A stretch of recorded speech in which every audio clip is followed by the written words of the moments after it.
Welcome into another episode of the Swamp247 Podcast. My name is Jacob Rudner alongside Swamp247 staff writer Graham Hall. And Graham, before I get into anything, it's good to have you back on the show. I know we took a little bit of a break. You were under the weather. I was under the weather. But finally, as fall camp is about halfway through, we're both back at full strength and ready to go with these podcasts. So I'm glad you're doing well and ready to be back on the show. It's good to be here, man. Of course, you and I were pretty smart, I'd like to say, and we knocked it out before the season started so we can really put the pedal to the metal and keep going. And it has been, I'll say this, an enjoyable grind for the first 2 weeks of fall camp here, something nearly every single day. And I would say that we've learned a lot so far about this team, even though there's still halfway left. Yeah, absolutely. Let's jump right into it. We've seen now 2 weeks of Florida's fall camp practices. Remember, teams can start fall camp a month before their season opener. So Florida got things started on August 3rd ahead of their season opener against number 7 Utah on September 3rd. We don't get to watch a ton in terms of what we see actually at practice. Media is only in there for about 14 minutes a day, which is obviously limiting, but we've heard plenty, Graham. We have seen some things in the limited window. I'll ask you kind of broadly, what are your early impressions, perhaps your biggest takeaways from this first 2 weeks of camp? Well, from what we've seen in those 14-minute windows, this is an environment that is pretty conducive towards development. I mentioned no music. It's pretty animated from a coaching standpoint, but you have a lot of guys who are standing pat, listening most of the time. When we've been in there, like I said, the structure is evident. And I got to say, from what I've seen of the offensive line and Florida's defense, it's hard to feel right now as if those units have not taken a leap forward. From the two coaches, the addition of O'Cyrus Torrence, the return of 3 starters who they have, and a fourth-year guy in Michael Tarquin, I think you could say right now that the strength of that offense could be the offensive line right now. And that was not something Florida has been able to say in previous preseason camps under John Hevesy, and even during the Jim McElwain era. The recruiting, I think, could still catch up to where fans want it to be. But right now, the development and who they have on the roster from an experience standpoint, that unit has really stood out to me. I think you have to give Billy Napier a whole lot of credit for the setup, the hiring of 2 position coaches there, because I think that there's no excuse for that unit going through a drop-off in 2022 compared to 2021. And from right now through 2 weeks, it looks like they're going to make a leap. No doubt. And I think you hit the nail on the head with something really important about what we've been able to observe ourselves despite the limited observation window for media. And it's that these practices really are structured. I think Billy Napier has done a good job, and his players have recognized it, of coming in and implementing a system where everything has its place on a schedule, where every player knows where and when he needs to be somewhere. And it's created a sense of structure that I think players can see potentially translating to Saturdays, whereas under previous coaching staffs, that didn't exist. We've heard actually a lot of players talk about how if there was one thing that was really missing, and there were several things, but if there was a key thing, it was discipline. And that the team was lacking that last year. It showed in the terms of the amount of penalties that the team was committing. It seemed kind of like there were certain players who might have been doing things on their own accord rather than trying to stick with a game plan and operate within the confines of what the coaching staff wanted them to do. And that's changed. I think we've seen pretty strong evidence that the structure within practices is very clean. It seems like everybody knows what to do and when to do it. And the feedback we've heard has been strong with regard to structure. You mentioned defensive line and offensive line. What other units are standing out to you? I know we've talked a lot about running back. That's a deep unit with 4 guys who could contribute. What have you seen from them maybe and any other units? Yeah, when you talk about the running back unit, I think that that's one that we really didn't have a good sense of in the spring, because you still had 2 guys that are making a huge impact right now who really were either not on campus or they weren't able to really contribute full out. Let's start with Naquan Wright. He had that devastating injury at the end of last season, still working his way back throughout the spring, really couldn't partake in a lot of winter workouts when the staff first got on campus. So they didn't really have a good impression of what he brought to the table as well. And then they bring in another running back, Montrell Johnson, who they're familiar with from being at Louisiana. And maybe people start believing that they're going to see him usurp guys like Naquan or Lorenzo Lingard on the roster. from what we're hearing right now, that's not really the case. I've been told Naquan is back nearly to full strength if he isn't already there. He's been going full out in practices. And I think that he's going to be Florida's starting running back. And then another guy who wasn't even on campus in Trevor Etienne, that's someone who initially I think it was a little bit touch and go for him at the beginning of practice, but he's really hit his stride in the past week. Could be used at kick return, as could Naquan Wright. And they have 4 guys really that they just feel extremely as if they are capable heading into the season of carrying the load, whether it's Johnson, Lingard, Wright, or Etienne. And so I think when you talk about that unit and you talk about the offensive balance where, Florida was able to run the ball last year over 200 yards per game, but it really wasn't what I think anyone would say was an extremely successful rushing attack. I think that you will see improvements in that regard this year. And obviously that's contingent on Naquan continuing to develop and get back to full strength. But from what we've heard so far, having an impact true freshman and then a guy who's in his 5th year in Lorenzo Lingard, you just feel like this has a bunch of capable backs. Whoever has the ball is going to, I think, be able to contribute this season. Right. And I think one thing that has been a standout to me in particular from this fall camp, if there's one player who I think has been maybe a surprise, surprise feels like a strong word, but maybe doing more than was expected, is Trevor Etienne. I think that he is a guy who, given the strength of the unit, Florida brings back Naquan Wright, brings back Lorenzo Lingard, a former 5-star prospect, brings in Montrell Johnson, the former Sun Belt Freshman of the Year in 2021. That's a very strong group of 3 runners. And then you have a guy in Trevor Etienne who has the family ties. We know that he comes from a talented background. We've heard that he's a good runner, but there are questions, obviously, of whether or not he's going to be able to come in and contribute right away, because again, it's a deep unit. He's the youngest guy. So where does he kind of fit in? And I would say that I've been slightly surprised to hear that he is a guy who is emerging as a real candidate, not only to get reps out of the running back position, but like you mentioned, maybe he does end up returning kicks and punts. I mean, it's a big leap for a guy who came in as somebody who could have very easily have been the 4th person in a 4-deep room. And I don't think anybody would have batted an eye if that was the case. And it really seems as though he's at least competitive to maybe earn 2nd, maybe 3rd team reps. Although I will say, and I posted about this on our website, this does seem like a situation where everybody on scholarship is going to play. I think that this is probably one of the deeper units on the team, probably one of the more talented units on the team. And it brings me to my next question. You actually wrote a story today. We're recording this on Tuesday, August 16th, about Florida's wide receivers. And, we talk about depth at running back. I'm not so sure that same depth exists at receiver. And you even wrote that Trent Whittemore, one of the highlight guys in the unit, was saying that they didn't perform to their standards in Florida's first scrimmage. Where is that unit in terms of overall capability right now? Do you feel as though they're game ready, like Utah gets here and that unit's good to go? Where do things stand?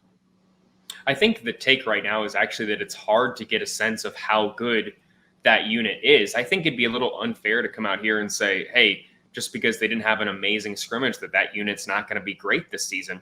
Sure. Let's go over it. I mean, they're missing Ricky Pearsall, who, that number 1 wide receiver, you have him out, and then you're also rotating quarterbacks, shuffling offensive linemen, having different guys work with different units. That can kind of lead to a drop-off in production. You want to use that buzzword, possibly chemistry. They just haven't fully got it all down yet, the timing between quarterback and wide receivers, and that's because of the camp setup, but also some of the injuries in the room. Losing Jamarcus Weston as well. That's a guy that they were expecting to contribute. He's currently a non-contact participant. I think he will be back in time for the season from what we're hearing. But you talk about guys who are on the cusp and haven't really fully produced at the rate that I think that they're going to be asked to this season. And there's a lot of question marks.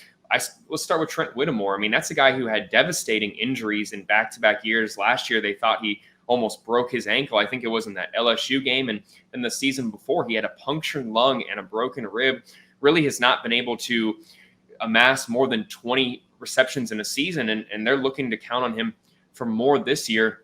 You lose a top 10 wide receiver in the SEC last year as well in Jacob Copeland, a guy who, he only hauled in 41 passes, but it was for more than 600 yards, which, as I said, good for number 7 in the SEC last year. You can't really say that's a nothing loss in my mind. Someone's going to need to step up, whether it's Justin Shorter, who had a good season as well last year, 40-plus catches, but 100 yards less than Copeland, whether it's Jaquavion Frazier's, or whether it's the JUCO transfer, Ty Chakiao Bowman, who I have heard good things about as well. You know, we talk often about transfer wide receivers, and the first one who comes up is Ricky, but you can't really discount Ty, in my opinion. I think they brought in two guys who are going to see the field a good bit this season. So considering all that, the fact that Ty is still coming along, Ricky is out, and the other guys really are playing a larger role and with two different quarterbacks, and I think it has led to a little bit of a dip in production compared to what this unit thinks they're capable of doing this season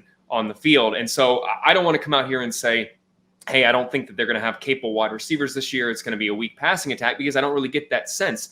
What really kind of, and this is a segue for, I think, us here, but what really kind of interests me is we haven't heard too much about tight end production from a receiving standpoint. And we know that that's going to be a focal point of Billy Napier's offense. And until we really hear, I think, more positive things, that's a bigger concern for me right now than I would say even the wide receiver wideout unit is. Yeah, so I'll just open the floor for you to continue here. I mean, what is the concern? Florida, 7 players deep in that unit right now. Dante Zanders, a former defensive end who was a tight end when he was a freshman, is now back in the tight end room and perceived to be potentially the first team tight end for the Gators, as kind of the most all-service guy. He's capable of blocking as a bigger body. We've heard some good things about his ability to catch a pass.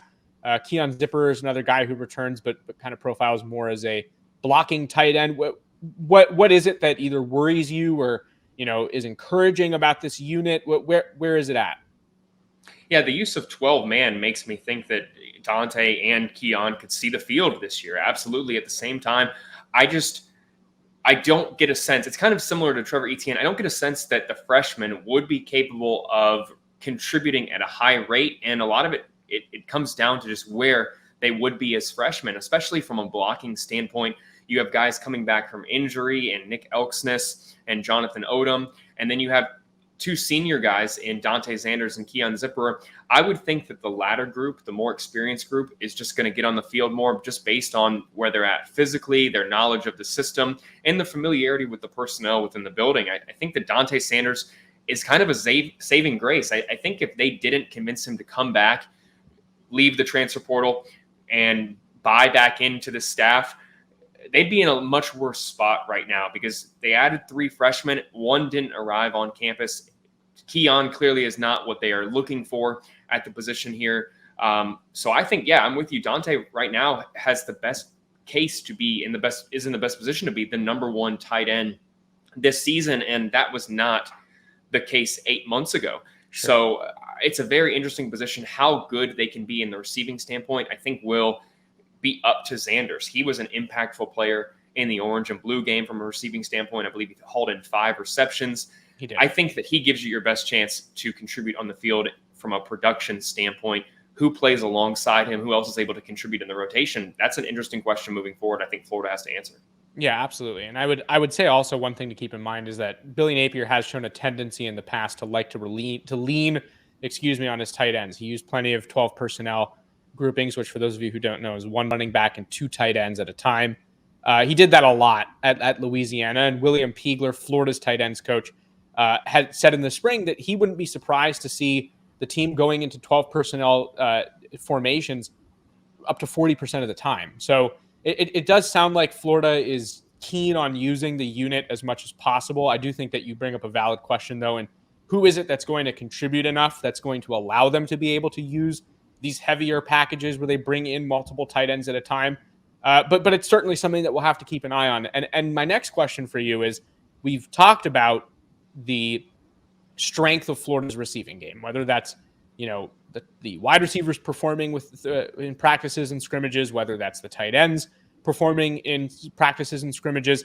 And I do think that there's a reasonable question given those concerns in that conversation, which is how much of this at this moment can be placed on the quarterback play at Florida. What have you heard potentially about the performances of guys like Anthony Richardson and Jack Miller? And how much does that contribute to what we're talking about, where we haven't necessarily heard glowing reviews about the receiving aspect of what the wide receivers and tight ends are doing. Yeah, when it comes to Anthony Richardson, I've heard some people in the building suggest that there are still issues that they would like to see improved, whether they are read issues or missing your target, missing a guy who's open. He still has work to do. And I said this in the spring that anyone expecting him to come in here and be Heisman Trophy winning type quarterback, Cam Newton type, I think was going to be disappointed, because I had kind of a unique perspective having covered him in high school. I knew where his football knowledge was. I know he's an extremely cerebral and intelligent player. My long-term concerns are lesser than my short-term concerns. Is he able to make up enough ground in 1 year as the guy to come out here and have this 3,000-yard season and cut down on the turnovers? I was not willing to put my money where my mouth is necessarily when I told people that I thought he was capable of doing that this season, because as we're clearly hearing, there are some things he still needs to work on. And I do get the sense that the program, and I hate to even phrase it this way, I do get the sense that they are grateful for landing Jack Miller III. You know, that is a guy who prepares the right way, is an accurate quarterback. He is hard on himself in all the right ways. He continues to develop behind the scenes, and they trusted him to go out there and participate in about 35% is what I was heard of the scrimmage the other day, if not more. And that is a guy that had some nice plays. He had a deep touchdown to Jaquavion Frazier's in Saturday's scrimmage. Yeah, he got picked off, but what quarterback doesn't? I think that when you have a guy like Jack Miller, it really gives you a chance to fully invest in putting Richardson out there, knowing that you have this security blanket in a sense if you need to go with another quarterback. But still, let's reassure everyone, Anthony Richardson is still Florida's starting quarterback. I think he has the highest ceiling without a doubt. Is he perfect right now? No, but the way he's preparing, I think he will continue to get closer to that. Sure. I just don't know what the timeline is with that, or whether it's at the beginning of the season, the middle of the season, or next season possibly. Sure. And just to reiterate something you said, so there is no mixed messages here. I think you and I are both under the impression that there is absolutely no way Anthony Richardson is going to give up that number one spot. That's not what we're saying. I think we're saying that there might be some things that are left to be desired based on his performance so far in camp. And it's not necessarily that he's been terrible or anything like that. And we don't foresee, some unexpected competition between Jack Miller and Anthony Richardson. No, that's not what we're saying. We're saying that there might be some room for improvement. And one thing I want to just read directly, we had an opportunity to speak to Billy Napier on Monday. Again, we're recording this on a Tuesday. And one of the things that was asked of him was, how did the quarterbacks perform during your first scrimmage of the fall? And I'm just going to read his quote exactly for people. He said, "I thought the defense did a good job of limiting explosive plays. I think that we didn't score touchdowns in the red zone. That was an objective that we didn't meet on offense. The defense obviously contributed to that. Overall, we did turn it over a few times. So the quarterback efficiency wasn't what we wanted it to be." Now, does that mean? I think a lot of things contribute to that when you're playing with a mixture of lineups, different positions, and different players. It can be better. That's what I would say. So again, I think you and I touched on exactly what he had already talked about, and that was that they are mixing around the lineups. Guys are playing with different people at the quarterback position, and that obviously makes it difficult to nail down the timing at this point in camp. But, as you just said very eloquently, and as Billy Napier said when we spoke to him yesterday, there's room to be better at the quarterbacking position. And I would say that it's also a perfect segue to what we're talking about next, and it's that the defense has seemingly stepped up big time. I think we've heard a lot of really good things about guys like Javon Dexter. Brenton Cox has performed well. I personally have heard several times that Ventrell Miller has looked really good in team settings during practices. Trey Dean is another guy who stood out quite plainly in our conversations with people. What are you hearing about the defense? I know they had a really good day during Florida scrimmage on Saturday. Again, like I just read from Billy Napier, it sounds like they were very limiting in terms of overall points allowed. Yeah, I think that the defensive line is going to be one of the more impressive units for Florida this year. Javon Dexter, there was high expectations for him this season. People were even talking possibly about him being this potential first-round NFL guy after this year. And we've seen that time and time again. Not to rip anyone here, but Emory Jones at that time was perceived to be a possible first-round pick in the next year's draft. It happens all the time. So you really kind of have to take it with a grain of salt in a sense. And I think that with what we've heard so far through 2 weeks. And I don't really want to, pump too much sunshine here, but Dexter has been absolutely dominant on a defensive line that needs guys to step up inside in the interior. That other defensive tackle spot next to him, I think, is a huge question mark. And we'll talk about that here in a second. But between Dexter and Princely Umanmielen, I think that really Florida feels really good about those two guys. And Dexter was just dominant during the scrimmage. I know that they were missing a couple offensive linemen from that starting unit on Saturday, but Dexter consistently got in the backfield. He created pressure, forced some quarterbacks into bad throws, even though they were in those non-contact jerseys. They had to take off and get away from him. And I think that does lead in an overall more sound performance by Florida's secondary, which is what I think you also heard coming out of that scrimmage. Trey Dean, he was good. Kamar Wilcoxon as well. A lot of guys in that unit. Devin Moore was involved in several pass breakups.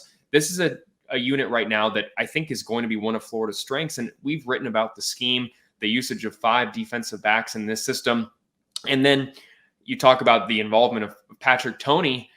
Many Florida fans were using the point that Todd Grantham's scheme was holding the players back, limiting the ceiling of the players. And with much of these same guys now back in the building and then the added return of Ventrell Miller, it does sound as if early impressions are that those changes have led to a lot more dominant defensive play here in Gainesville. Now, will that continue when the season arrives and they're no longer having these inter-squad competitions? That remains to be seen. But right now, the defense has been winning a large part of the live action. And I think that you can give a credit to both the scheme and the veterans that they have. Sure. And I think that this scheme does do a really good job of creating deception, especially along its defensive front. Brenton Cox is going to play a very dynamic role in this defense this year because that jack linebacker position in Patrick Toney's defense is kind of asked to do a lot of things. It's a jack of all trades. He will be asked to drop into pass coverage. He will have man assignments. He will be asked to cover the flat and zone situations, and he will be a pass rusher. And depending on what he's doing, there's a corresponding move throughout the rest of the defense. If he's pass rushing, then the defensive front is usually the group that's going to be pass rushing. Maybe there's a 5th player that joins them. If he's dropping back into coverage, somebody else from somewhere else on the field is going to replace him as a pass rusher. And one thing that I thought was really interesting is Patrick Toney said, I will always have 4 pass rushers. Now, granted, we can debate the meaning of the term always. I'm certain that there will be some situations in which he does not, but a minimum of 4 pass rushers in most situations, I think, is a very interesting thing because it will require guys from other parts of the field to become pass rushers. And that creates deception and it keeps opposing quarterbacks on their toes. So I like that. It sounds like it's been working against Florida's offense, at least so far. And I will add, though, that there is a theme in most fall camp practices, and this is a national thing. This isn't just with regard to Florida, that the defense will get off to a faster start most of the time in camp, in spring ball, than the offense will. It's a byproduct of, see ball, get ball is kind of at the end of the day what defense has to worry about, whereas offense really does have to be on its cues to make sure that it is completing plays and moving forward. So I do think that, fans who are concerned potentially that the offense hasn't taken that step forward and that the defense continues to kind of be that dominant force in practices and scrimmages, I would say, quell the concern, bring it back a little bit. You can reasonably settle down. Because again, I do think that there's a factor in which it's just still, we haven't even reached the halfway point of camp and the offense could just need more time to get into a rhythm. But it's something to keep an eye on at this point. And it brings me to my next question. And that is what things do you still want to see? I'm certain that, offensive improvement and quarterback play improvement are on your list. Are there other things that you might still be looking for in these next 2 weeks? Yeah, you mentioned the defense. Let's talk about 2, I think, very interesting position battles moving forward. Let's talk about that other defensive line spot next to Princely and Javon. I've heard several names here that could be used as contributors. We'll start with one of them. Jalen Lee is a guy who's been on campus for several years, but really hasn't seen too much action on this Florida team. I think that he has a chance to contribute this season, as well as a freshman, Chris McClellan. Is he able to, similar to Trevor Etienne and some of the other guys we talked about, is he able to give you consistent reps 13 games out of the year as an 18-year-old. I don't know if that is something that he is capable of, but it sounds like he's going to be involved in the rotation. Another guy that I could kind of be, I wouldn't be surprised if he stepped up and actually commanded this role eventually, but Tyreek Sapp, a guy who people are very, very high on, a former top 100 guy, and he arrived on campus a little bit late last year and hit the ground running this spring here, has dealt with some minor injuries in camp. I don't know where that is going to, if it's going to play a part in hindering his chances of locking down that role, but I do get the sense from talking with people in the building that they still feel that he has the highest potential this season of playing one of those 3 defensive line spots next to Dexter. So that's an interesting one to me right away. And then I'll go to the will linebacker spot. Amari Burney, I think a lot of people expected him to lock down that role. I know that they've worked with Derek Wingo there. Antoine Powell Ryland Jr. is someone as well that, I wouldn't be too surprised if he ends up playing some as well there. But is it going to be Burney? Are they going to go with a younger guy who maybe they think has a higher ceiling at that position? That is one that I'm going to continue to watch. Same thing with Burney as to Sapp. He was limited for portions of practice last week here, and it gave them a chance to work with some other guys in the position. Did they like what they saw enough to think that they could use someone here in a valuable role next to Ventrell Miller in that defense? That's something I'm going to have to keep watching for the next couple of weeks. Sure. And I the things I'll add to that is I am curious to see how the running back rotation distribution continues to progress. I think, like I said earlier, we are expecting that all 4 of Florida's scholarship running backs are going to get reps this season, but obviously, there will come a time where that's no longer going to be equal if it even ever starts that way. Billy Napier has shown, in the past at Louisiana that he has no fear to play true freshmen if he feels like they're ready to play. And so it brings me to the question of how much will Trevor Etienne actually contribute? Will he be, one of the prominent members of the group? I've heard so far that he absolutely is. He could even be the second team running back at the moment, with Montrell Johnson potentially also kind of pushing for those second team reps. But it's still a close battle in that room. And I think that that's one of the areas that I'm waiting to see how it kind of shakes out. And another spot, I just wrote about it, is how will Florida handle the kicker situation? We're hearing that Billy Napier said outright, it's still a competition. Redshirt freshman Adam Mahalik is a walk-on who performed exceptionally well in Florida's spring game. He converted field goals from 48 and 52 yards off the top of my head. Chris Howard is no longer a part of the program. He transferred, I believe, to Memphis in April. And then newcomer, freshman, Trey Smack. He 5-star kicker, according to Cole's Kicking, coming out of high school in the 2022 class. And it sounds like it's a battle between Mahalik and Smack at the moment.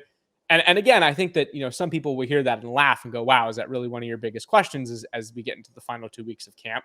And I would say absolutely. I think it can go underappreciated just how important kicking is until it really matters. And I think people only realize how important the position is when it messes up. So that'll be something to follow. And then, just to circle back to the bigger themes, how do Florida's quarterbacks adjust in the coming weeks? Do they continue to improve? Is that an area of concern potentially for the first couple weeks?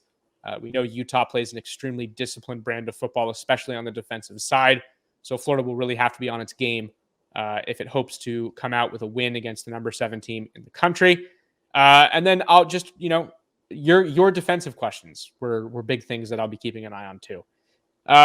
Any final thoughts, Graham? I think that just about does it for us for this episode of the Swamp247 podcast. But as always, I will end with your final thoughts. Anything that you think people should keep an eye on. What's your last word here, Graham? I think everything you said of that last point, especially about Billy Napier being unafraid to put the best player on the field, whether they're a freshman, whether they're a 6-year senior, whoever it is, he's confident that the best player out there should be the best player out there. And I think that, fair or unfair, the previous regime, Dan Mullen and his coaching staff, developed a reputation that they were going to play by seniority. So that right there, of everything we just talked about, position battles, the philosophy question, the differences in philosophy in deciding those battles between Dan Mullen and Billy Napier is one of the stark differences in my mind. No longer are we really having to factor in, hey, is this guy going to get more reps because they've been here longer? You now can absolutely have conversations like, is Trevor Etienne ahead of Lorenzo Lingard? And in the past, you'd have to kind of give that caveat to it. So it really has changed a lot of the discussion possibilities that we can have here when it comes to some of these battles. And in a sense, people have asked me often, what are the differences between the two regimes? And I think that's one right there that before they've even coached a game, we can sit here and talk about and say that Billy Napier has let freshmen come in and compete for reps, whether it was Montrell Johnson last year or Trevor Etienne this year. One of those guys is going to rush more than the other one, and knowing that it's going to be based on their talent rather than what they've done in the past, I think is just extremely refreshing for us to cover as media members and also for fans out there. So that's one of those things that I think often goes under the radar, underappreciated, that it's worth mentioning at this time of year. Well, there you go. You have informed the people, and we're going to end it on that note. So, audience, you have been warned by the great Graham Hall to keep an eye on those things. For this episode, though, that'll do it for us. Again, my name is Jacob Rudner, joined by Graham Hall. We appreciate all your time listening, and we will see you on the next episode.